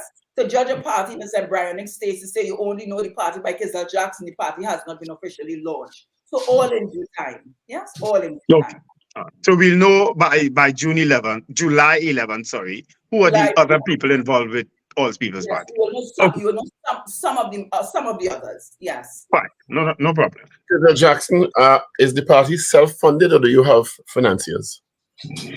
That's a beautiful question, and I like how you ask it very boldly. The party has financiers. Yes, we do.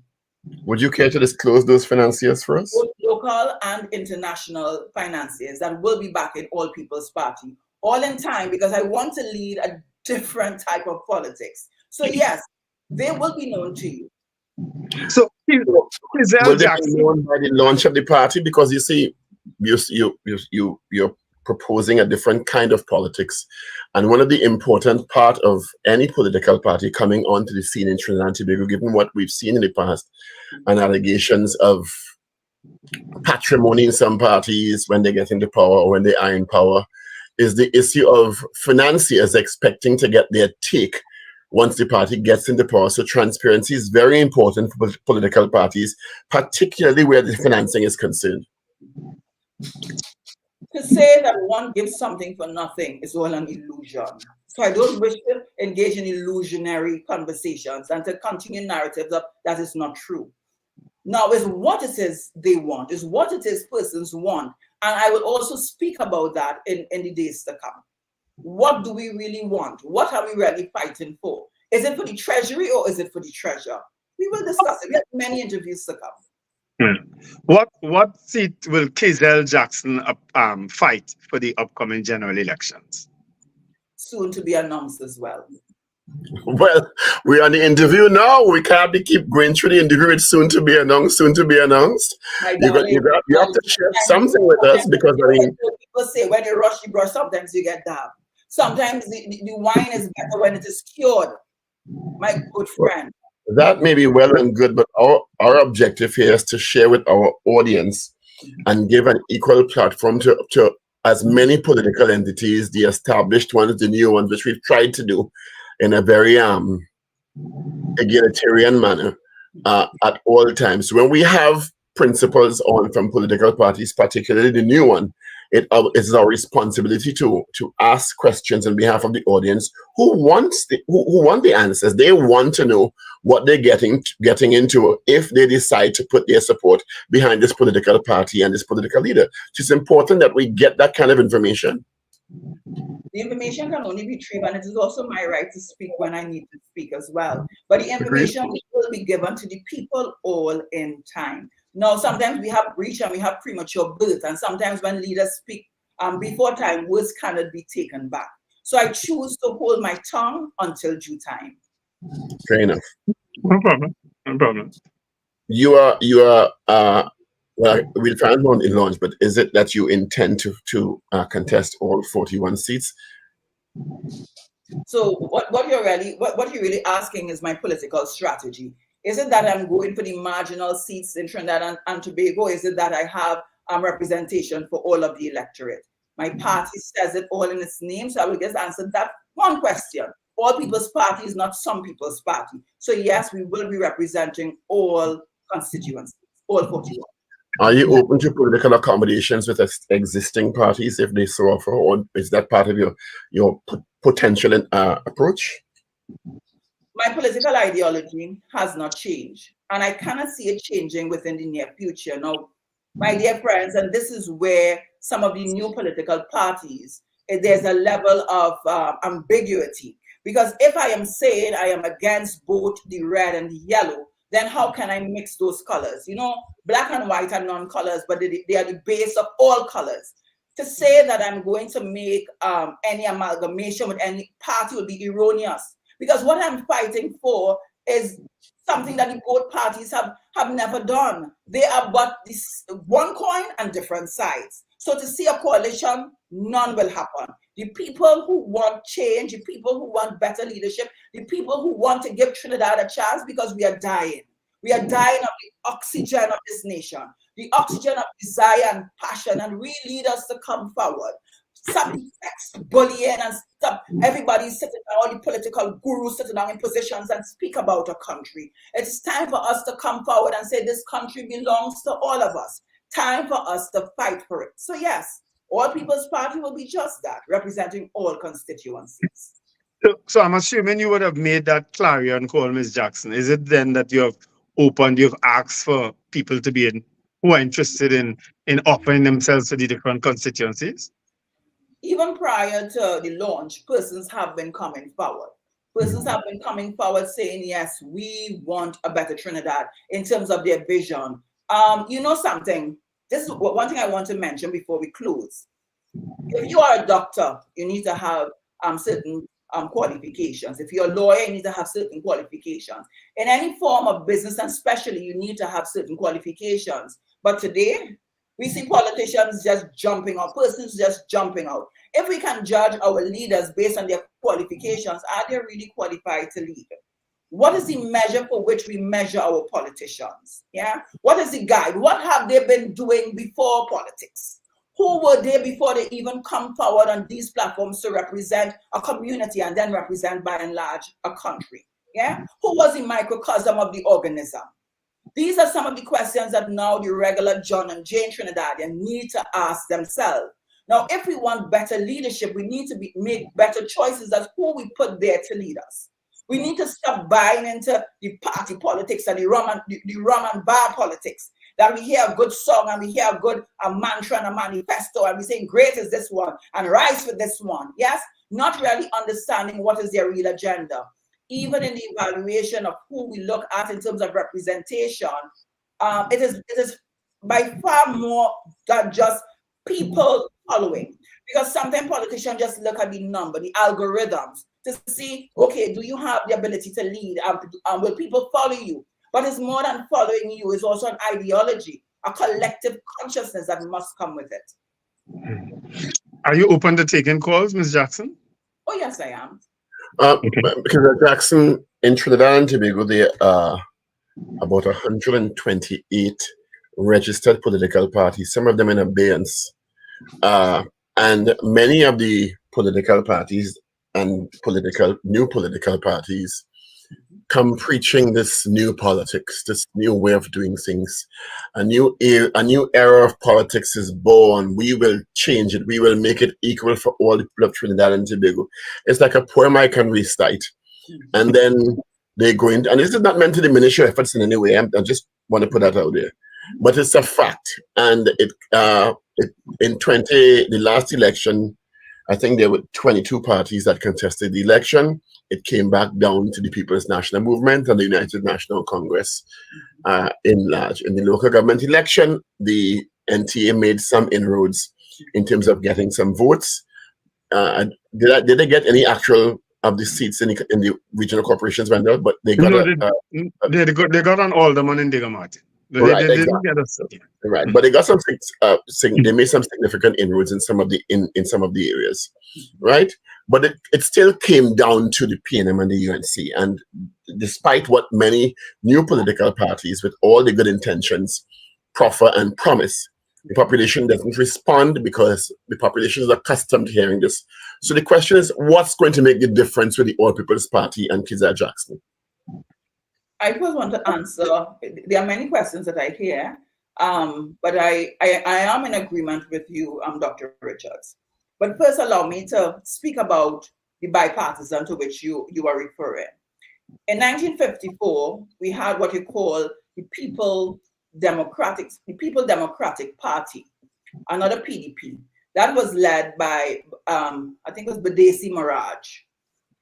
Then came the new kid on the block, which was Eric Williams with the PNM. The PNM led from 1956. Then there was a breakup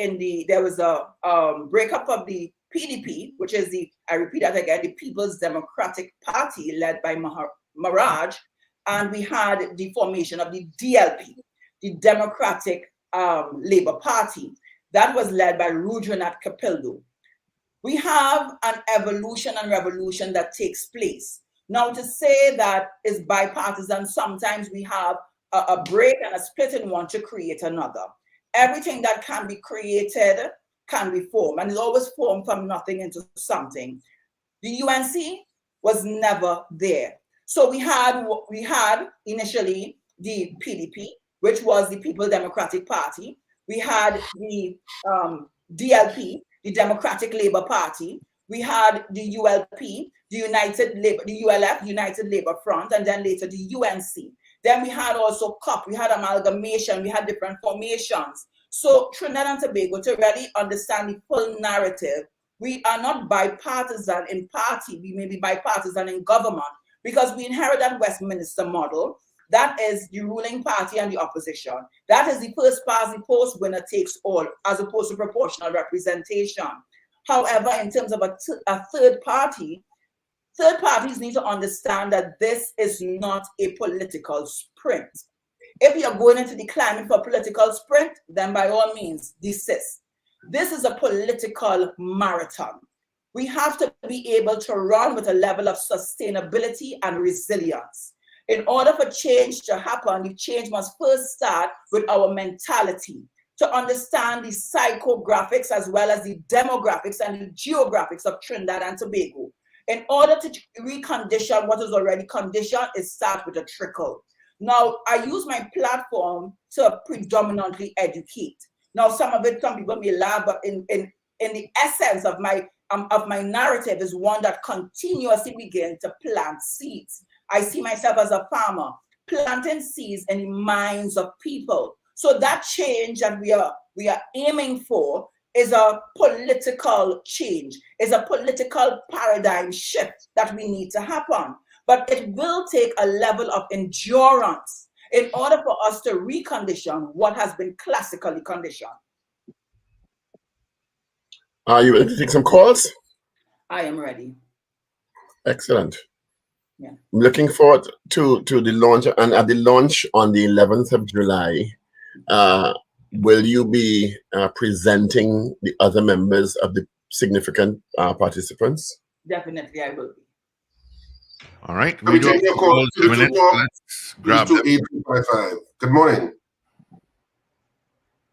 Good morning, Good caller. Good morning. Good morning, gentlemen. Good morning to your guest. Good morning to Miss Jackson. Hello.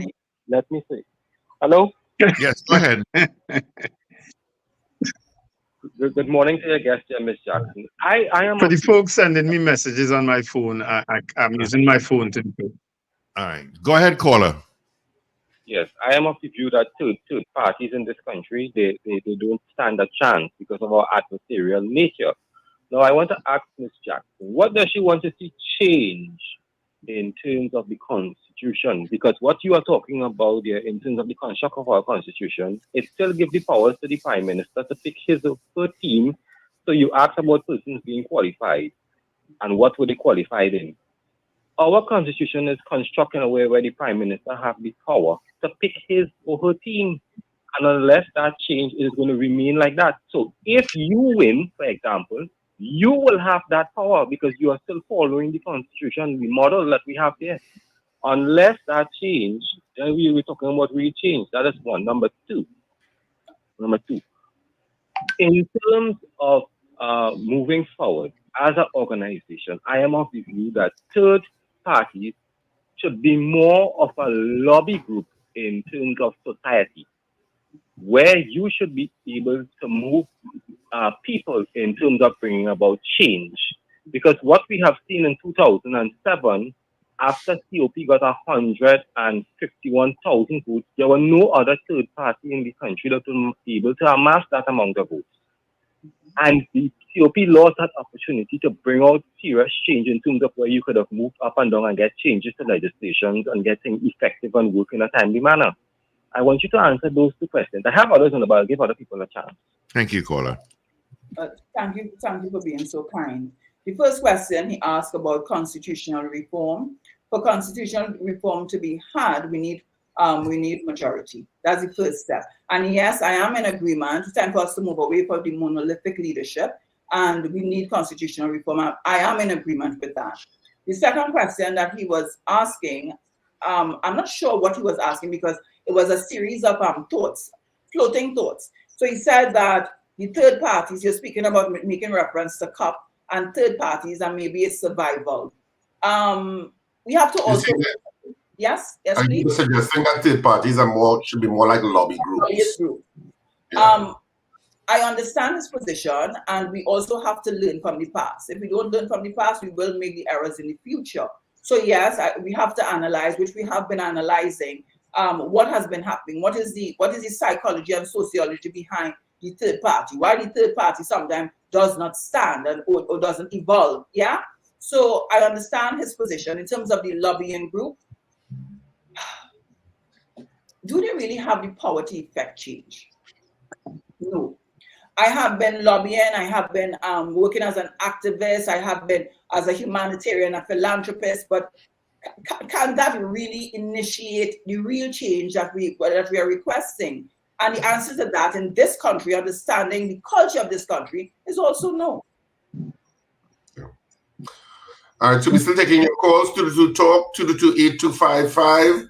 North Americans, 866-525-1099. That's absolutely toll free to you, North Americans. Of course, we are speaking to Ms. Kezel Jackson. And we're talking what kind of candidates or persons are you looking for to align yourself with who would want to be members of your party? What kind of qualifications should they have? Who are you looking for to join your party? Well, you wouldn't believe if I tell you this, sir. All of you on the panel right now, I'm looking for all of you. My friend, Dr. Paul Richards, we went far back, and I listened to you. I am not in the interest of joining political parties. Hold on. Let Ms. Jackson finish. I want to hear this pitch. I might be interested. Oh, beautiful. Sometimes one that is not interested today may be interested tomorrow. We are humans and we are subject to change, and every man can change his mind. Yes. So, my dear Dr. Richards, as well as the rest, I don't really accept no as an answer. No is just in the moment, at this point in time, that's how you feel. I respect it. However, I have been listening to your program, and the level of neutrality and the level of, I don't want to bash other people, but the level of professionalism in media that is effected on this program, I commend you all. I commend you all in many regards, because I'm not a person that would give praise to something that is not deserving of. I don't like to tickle people's ear, but to those that is deserving, I believe that it is our responsibility to say good work. And to you gentlemen on this program, well done. We lack that in media. Now persons jump out of the cell just like that as well too, and everybody's a media person. Yes? Everybody and their mother and their son and their father. Nothing wrong with that. Nothing wrong with that. Nothing is wrong with that. Nothing is wrong with that. But you all bring some fresh air to media, which is a level of professionalism and good ethics in media. So I am one. I do not allow my ears to hear the things that I do not want to saturate me. So I listen to that which I think would have growth, which I think is upbuilding, or which I think is some level of progress from. So when you say what I am looking for, first of all, I'm looking for that real passion. What is the passion and the purpose? First, for you desiring to want to represent. Because if service is beneath you, then leadership is beyond you. We are going into a position to serve, but there is an illusion among persons that leaders are aloof of the people. In government, it's supposed to be a level of servitude. We're going there to represent the interests of people. So first, there must be passion. I want to know, what have you been doing within your time, within your community to lead across, to effect changes in however little. Yeah, what was your contribution within that particular community? Then we also have to look at treasury is one of the greatest business. Now we have finance. We have them presenting to us what is the budget for this year, what is the budget for next year, what is the budget, sometimes with no form of accountability and real transparency. But my question is, before you can run as a minister of finance, what institution, what institution did you, what company did you double? Where did you get billions before you want to govern billions? These are some questions you well to ask. But Ms. Jackson, just a quick correction. You don't run as a minister of finance. You're appointed by the prime minister, whoever the prime minister is. Remember, you don't contest those positions, cabinet positions. They don't contest it, but first they win their seats. Yes, correct. But then you can also come to the Senate too, and be a minister. Quite true. Yeah. We have a certain number. The opposition also has a certain number, and then they're the independents. Yes. All right. We do have a call online. Thank you for holding. Good morning. Yeah, good morning. Well, most of my credits run out. Sorry. Good morning, Ms. Jackson. Good morning. This is not so much of a question. This is more or less of a comment. Hello? Yes, go ahead. Go ahead, please. This is Trinidad and Tobago. It is either UNC or PNM. You have other parties, but at the end of the day, it's either UNC or PNM. How do you respond to that statement? Okay. I respond previously. I think she answered that already, you know. Yeah. But repetition for emphasis, I would still repeat it. That's no problem. Maybe he now tuned in. UNC or PNM, as I told you before, there was no UNC. Yeah. And that too was created. That too evolved. So if we were to accept the narrative, then there will only be UNC and PNM. I choose to challenge status quo, and I choose to even challenge this narrative. And if I challenge based on a collective ideology and a collective experience, then yes, I will get the support. All right, we have a call. Good morning. Good morning, gentlemen. Good morning. Good morning, Ms. Jackson. Good morning. I love this interview. The lady is frank and plain, and you can understand everything that you say. compared to Mr. I, Gary Griffin. You have a question, Mr. Anthony? No, she's gone. All right. Go ahead. You have a fan there, Miss Jackson. Yeah. Kezel, people looking at you, and let's just say the winds have changed, sweep the shores of Trinidad and Tobago, and Kezel Jackson is the Prime Minister next year. What are the 3 major changes you're going to make within your first year? I love that question. I absolutely love that question. Maybe you'll see it into the future, my friend. You're hypothetical. Yes. I don't know why. I don't know why I'm seeing Paul in the role of your deputy, you know, Miss Jackson. I don't know why I'm seeing him in that role. The role of his deputy. You sure you want to use that nomenclature? I see him as well. All right. May I continue? Yes. We first have to secure our nation. Before anything else, we need to secure our nation. We need to reestablish a sense of safety and security for all within our country and those that wish to come back in this country. So security will be top on my agenda. Now, we also need a redistribution in terms of the lower strata.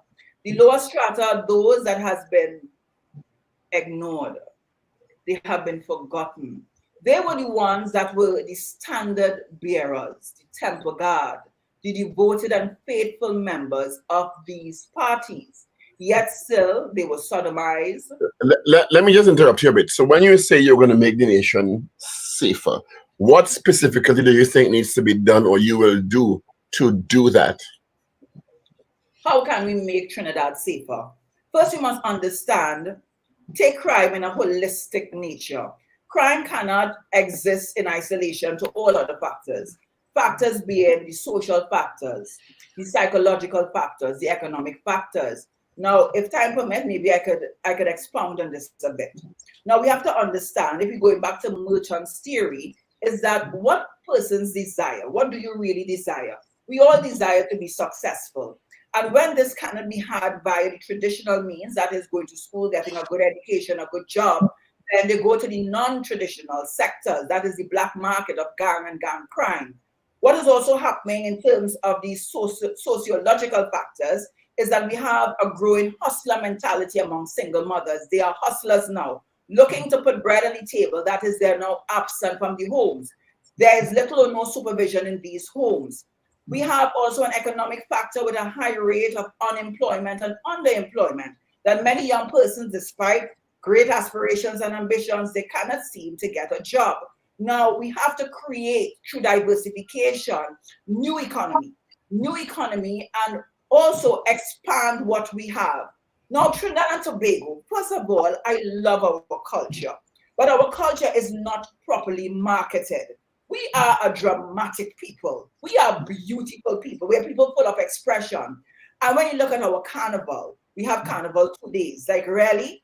Trinidad and Tobago is supposed to be making so much money from our carnival and the history of carnival, the history of our steel band. Where is our steel band museum? What are we putting behind our real flag bearers of this culture? Our real flag bearers, they are the entertainers. When you can go places like Bali and Fiji, and I can hear my musicians and calypsonians and soca artists' music being played in nations which Trinidad probably will never reach. Yeah? So they are the real temple guards and flag bearers of our culture. Are we giving them respect? When you look at the art form in terms of our theaters and theatrics, yeah, are we giving them the support to which they deserve? And if we give the support, we will allow our economy to be diversified. Here, creating more job opportunities among the young people, giving them a platform. If they are not academically inclined, then are we saying that all is lost? We have so much inspiring musicians, young people that have talent, that have the ability to sing or to dance or to act. But do we really give them a platform of support to push and propel them forward? No. Right. Ms. Jackson, I don't want us to miss the opportunity to ask you this, but we would have had some stock questions that we would have asked any aspiring politician that maybe we could ask you your views on the death penalty, your views on the QTI community.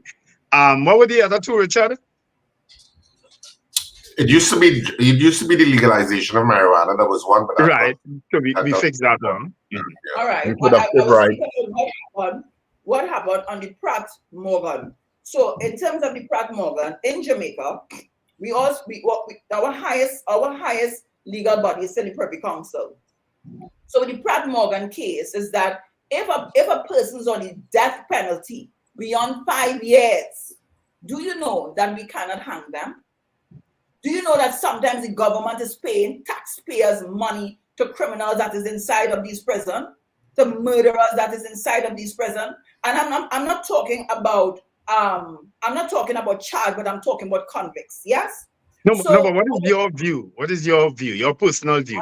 I'm expressing my view now, if you allow me. So but you see, we don't have the time. We need, maybe we have to extend the time, yes, but we need to have judicial reform, because justice delayed is also justice denied. I asked a question many times on my platform. What is wrong with having night courts? We need some night courts. We have backlogs in these courtrooms. Then what are they doing? So are you for the death penalty or against the death penalty? I am for the death penalty. You are for it. Okay, yes. Right. LGBTQ community. Are you for equal rights for them or not? Listen, I would go back to, sometimes this is a topic very controversial. Yes? And many persons fail to recognize that I'm a Christian first. And as a Christian, God gave us all free will. So should I take free will from persons that God, the highest level of authority, gave free will to? We have guidelines, yes, but he gave free will to all. You choose. So I respect persons' choices.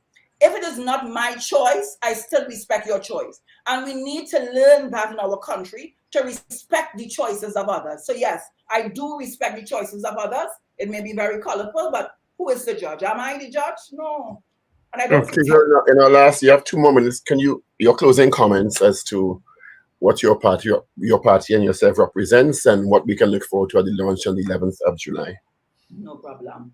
First of all, I want to say thank you to you and your panel, as well as thank you to your listening audience and your viewing audience as well. Thank you for having me here. This interview was intellectually stimulating, and as it relates to my party, to my person, and to the collective country, I really want to see a better Trinidad and Tobago. And by all means, if it is God's will, if the appointing and the anointing is here, it will happen. I will fight for the downtrodden. I will fight to lift Trinidad up. I have been traveling extensively because I want to emulate certain models and make certain alliances to which Trinidad needs to go in order to grow. In terms of where the party is and where we plan to go, we can only reach as far as the political will of the people of Trinidad and Tobago. So stay tuned to much more. I will publish our manifesto very soon, maybe as early as September or August. You can hold me to that, to which you would understand more. So it's not just I'm saying vote for me, but I'm saying vote for we. Because when I win, we win. We speak as a collective because we as a country need to move away from the I first. And what are we voting for? What is it that the All People's Party really will be presenting? Very soon that will be rolled out so you can see and judge for yourself to understand the real vision for Trinidad and Tobago. It is a beautiful one. Oh, how I live for that time. I thank you. But I don't mind joining Paul in the front row seats next weekend when you launch. Yes, an invitation will be sent to all of you. I appreciate it. Paul, Richard, Steve, and myself will join Paul at the front row. Thank you. Thank you very much. Thank you for being with us this morning. Dr. Richard, thank you so much. I was saying this morning. Thank you so much. Have a great day. All the best to you. You all be safe and stay safe and dry and wonderful.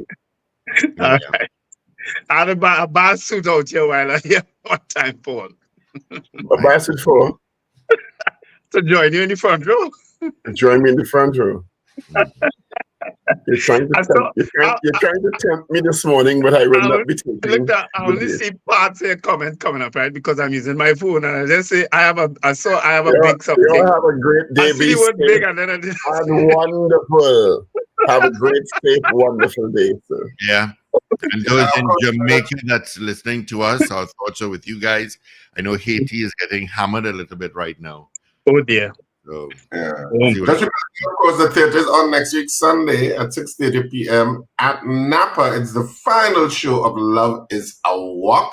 Tickets are out at all outlets, and tickets are on sale everywhere, including Napa. So tickets are on sale at Napa. They got their tickets. Remember, I told you I will keep you informed. So you can start getting your tickets to the show. It's next week, Sunday at 6:30 p.m., Sunday the 14th of July. It's the final show of Love is a Walk, so you should not miss it.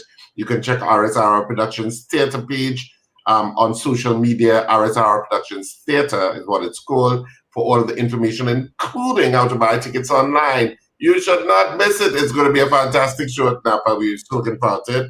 Have a fantastic day, whatever you do. It's midweek. And so enjoy it. Remember to smile and laugh.